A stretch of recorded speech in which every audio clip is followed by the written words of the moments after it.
something wrong with your love story, baby.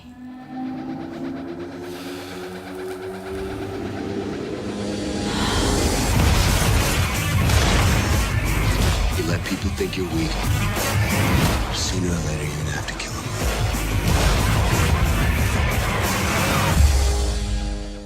Welcome to Crusaders Movie Review, and we're reviewing... No. This can't be right. You're kidding me. I'm reviewing this crap. No.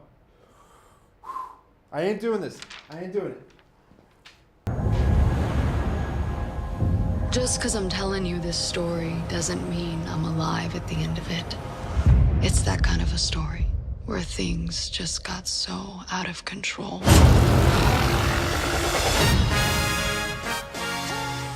I'm sorry, guys. I hate to do this to you, but sometimes we just have to review bad movies. And today, we're going to review Savages by Oliver Stone. So the story is about these two entrepreneurs who grow and sell their own weed. Wow. Really? One of them is named John, who's played by Taylor Kitsch, and the other one is named Ben, who's played by Aaron Johnson. They both live on a nice house at Laguna Beach, and they both have a girlfriend named Blondie O. Really? I don't know why you named some of that, but whatever. Anywho, everything was going fine, or at least by their standards, until the Mexican Beja cartel came and wanted to join partnership. What is this, Breaking Bad now? 7 of my men dead? One day the Mexican cartel wanted to make a partnership with these guys, and they sent a pretty persuasive letter. So naturally these guys too at first accepted, but later they really didn't want to. And the Mexican cartel really didn't like this.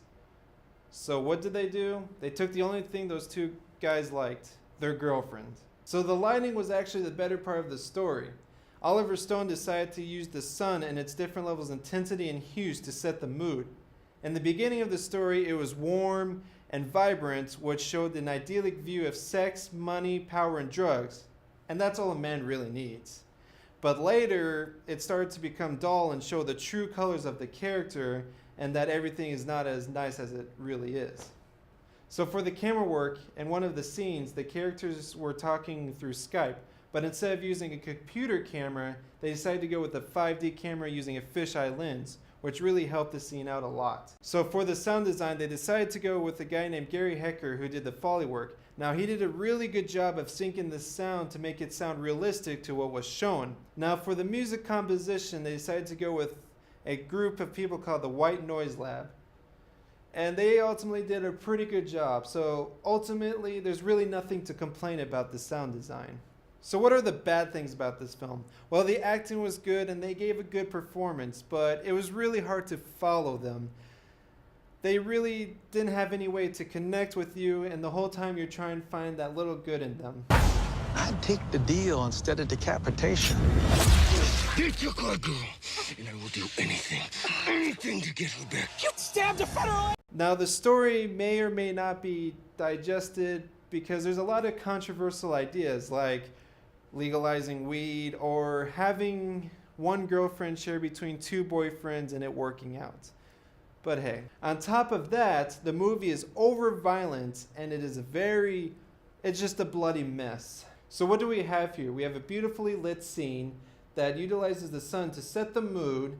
We have a great sound design with a good soundtrack, acting which was pretty good, but it's still hard to connect, and just a bloody mess. Stop. Now, originally I gave the movie a lower score, but I did some research and we decided to give it a 6 out of 10. Now, this movie may not be for you, but if you like this kind of stuff, I suggest you give it a try. But ultimately, I would avoid it. I honestly think that Oliver Stone could have made a great masterpiece. He's a great filmmaker, but instead, he decided to give us this garbage. There's something wrong with your love story, baby.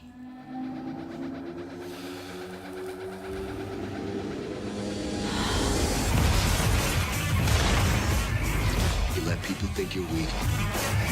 Sooner or later, you're gonna have to kill them.